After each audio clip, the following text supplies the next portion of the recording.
महाराष्ट्र के अलीबाग में हुआ एक ऐसा इंसिडेंट जिससे सुनने के बाद आपको भी गूज़बम्प्स आ जाएंगे। अनुजा के साथ ये इंसिडेंट करीब 2 साल पहले हुआ था, जब वो बिजनेस वर्क के लिए अलीबाग गई थी। उसी एरिया में उसकी बेस्ट फ्रेंड रहती थी, इसलिए अनुजा ने फ्रेंड के घर पर ही रुकने का फैसला किया। मॉर्निंग में वो फ्रेंड के घर पहुंची। घर बड़ा था, थोड़ा पुराना हवेली जैसा। अनुजा को एक अलग रूम दिया गया। पता नहीं, पर उस कमरे में अनुजा को कुछ अलग ही महसूस हुआ।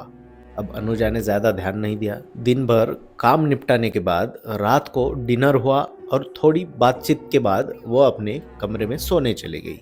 यही से असली ट्विस्ट शुरू होता है। कुछ देर बाद अनुजा ने सपना देखा कि उसी बेडरूम की आराम कुर्सी पर एक बूढ़ा आदमी बैठा है और बिना पलक झपकाए वो उसे ही देख रहा है।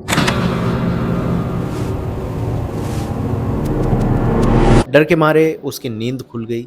आंख खुलते ही उसने देखा कि वो आराम कुर्सी सच में हल्की हल्की हिल रही थी। अनुजा के हार्ट बीट सब बढ़ चुके थे। उसने पानी पिया, खुद को समझाया कि शायद बुरा सपना हो। उस वक्त करीब रात के 1 से 1:30 बज रहे होंगे। थोड़ी देर बाद वो फिर से सो गई, लेकिन कुछ ही समय में दूसरा सपना आया। इस बार उसने देखा कि कमरे की पुरानी वार्डरोब के ऊपर एक बूढ़ी औरत लेटी हुई है, जो उसे देखकर अजीब तरह मुस्कुरा रही है। तभी वो औरत अचानक अनुजा के ऊपर आकर उसकी छाती पर बैठ गई और उसका गला दबाने लगी। उसी समय वही बूढ़ा आदमी उसी कुर्सी पर बैठकर हंस रहा था। गाइस, अनुजा की बॉडी अब पूरी तरह हेवी हो चुकी थी।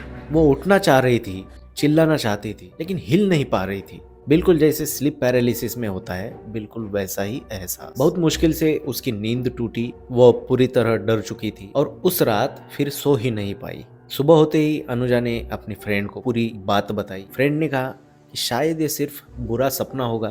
तब अनुजा ने पूछा कि क्या इस घर में पहले कोई बुजुर्ग रहते थे। फ्रेंड ने बताया कि उसके दादा दादी यहाँ रहते थे, इसी रूम में, लेकिन कोविड के समय उनकी मौत हो गई थी। अनुजा ने उनकी फोटो दिखाने को कहा।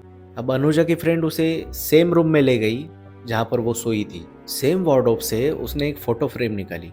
गाइस, फोटो देखते ही अनुजा सन्न रह गई, क्योंकि उसमें वही बूढ़ा आदमी और वही बूढ़ी औरत थे जो उसको सपने में दिखाई दिए थे। गाइस, इसके बाद अनुजा एक पल भी वहां नहीं रुकी और उसी दिन घर छोड़ दिया। अब ये सिर्फ एक कोइंसिडेंस था या अनुजा के फ्रेंड के दादा दादी उसको सच में दिखे, ये मैं भी नहीं जानता। लेकिन क्या आपके साथ कभी ऐसा कुछ हुआ है जिसे आप आज तक समझ नहीं पाए? कमेंट में ज़रूर बताइए।